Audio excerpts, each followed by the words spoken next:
Sem Lara Hodej, prihajam iz Trbovelj, trenutno sem študentka 3. letnika specialne in rehabilitacijske pedagogike na Pedagoški fakulteti Univerze v Ljubljani. Staro sva članice originalno, izvorno dolgo ime Slovensko društvo za terapijo s pomočjo psov Tačke pomagačke.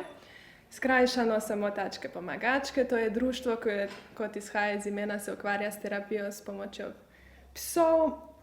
Skrbi za to, da pomagajo psi pri rehabilitaciji, pri izobraževanju, pri izboljšanju počutja, dvigu razpoloženja. Terapevtski psi so psi v prvi vrsti, torej rabijo imeti zadovoljene vse potrebe in nagone, kot jih imajo psi. Potem so pa to psi, ki so še posebej usposobljeni za terapevtsko delo. S psi opravljamo v sklopu terapij različno delo. Tudi terapije niso samo terapije, opravljamo tudi aktivnosti, družabništvo, pes v šoli, kjer je pač pes stalno prisoten pri pouku, samo ozaveščanje, osveščanje na raznih zunanjih dogodkih, tudi v šoli, in pa tudi RIT program. Ampak v grobem literatura to deli na terapije in aktivnosti. Aktivnosti se od terapij razlikujejo po tem, da cilj ni tako skrbno načrtovan, ni evalviran, ni sistematično vodeno. Torej to, kar smo videli danes, je bila terapija in je bilo vse z namenom, točno v določenem zaporedju, položaji so bili natančno določeni in pes je moral natančno izvajati to, kar je delovna terapevtka zahtevala. Med samim programom je vloga vodnika terapevtskega psa, da psa usmerja. Torej 100% pozornost vodnika mora biti na psu, ker to je naša edina skrb v terapiji. Pozornost strokovnega delavca pa je na uporabniku oziroma na pacientu, klientu. Učinke pri terapiji beležijo strokovni delavci. Oni imajo načrtovan program in skladno s tem vsako uro in potem tudi na koncu beležijo učinke. Poročajo, da se zaradi psa, ki ima funkcijo tukaj kot motivatorja, cilji hitreje opravijo in da se več ciljev lahko zadosti naenkrat. Torej, da se ne osredotoča zgolj na motorični vidik, ampak da se vključuje še kognitivni, še psihološki, še socialni. Tu jaz vidim kot razliko, da pri terapiji ni v ospredju dvig razpoloženja, pri aktivnostih pa je tudi to velik cilj. Ko jaz pridem v VTC v Zagorje, mi je to glavni cilj. Da 1 uro na teden, ki jo imam tam, pozabijo na svoje vse ostale probleme, da pozabijo na to, da so mogoče skregani med sabo, da imajo zamere, ampak da pač tam so in da je pes tisti, ki ne obsoja in ki jih bo imel rad, ne glede na to, kakšne težave imajo in kdo so.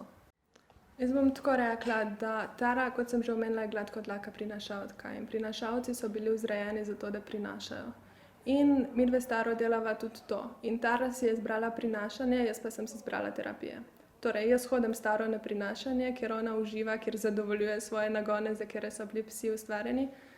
Hodi pa z mano na terapije, kjer se mi zdi, da ne uživa. Jaz bom to pošteno povedala, ampak gre zgolj za, da ustreže želji mene, ustreže želje uporabnika, strokovne osebne. In tudi to je za nek način pač smisel življenja pri psu. Da sledi svojemu vodniku in da je z njim, da je to tudi na nek način kvalitetno preživljanje prostega časa.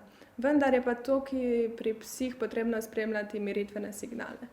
Torej, ko vidim, da se Tara liže, da zeha, da ne želi izvajati ukazov, takrat Taro umaknem oziroma takrat se vsak terapevtski pes mora umakniti oziroma mora vodnik za to poskrbeti, zaradi tega, da ne pride do kakšnih neljubih posledic. V Sloveniji terapije s psi niso sistemsko urejene. V Sloveniji je več društev, ki vsa delajo za isti namen, verjamem tudi, da vsa delajo dobro, da vsi terapevtski pari delajo po svojih zmožnostih, najboljši viri, da bodo to delo upravljali, vendar, če ni sistemske urejenosti, so tu luknje. Na primer, če povem kot primer, je v Avstriji mogoče dobiti terapijo s psi na recept. Opažajo, da v tistih državah, kjer so terapije s psi uvedene v zdravstveni sistem, v psihosocialni sistem, da se je zmanjšalo število analgetikov in antidepresivov. Torej, neki učinki so priznani, so dokazani z raziskavami. Vendar, dokler ne bo to sistemsko urejeno in da se ne bo sistemsko uvajalo, načrtovalo, delalo tako, kot se mora delati, kot je priporočeno s strani strokovnjakov, potem se mi zdi, da smo na poti, ampak ne dobri. Ja, moji cilji so sigurno vključevati terapijo z živalmi oziroma s psi v moje delo, za katerega se izobražujem. Upam, da bo zato posluh tako v družbi kot tam, kjer bom zaposlena, mogoče kjer si bom sama ustvarila, da bom zaposlena. Mogoče, če spet citiram Nejca Zaplotnika, bom rekla, da je zelo težko življenje, če je plača edino, kar ti da delo. Tako da želim si biti zaposlena, želim početi nekaj, kjer plača ne bo edino, kar bom dobila od dela, in zato tudi počnem to prostovoljno delo. In čeprav mi včasih kdo reče, pa zato, da to počneš prostovoljno, bom rekla ja, zaradi tega, ker dobim več nazaj, kot dajem.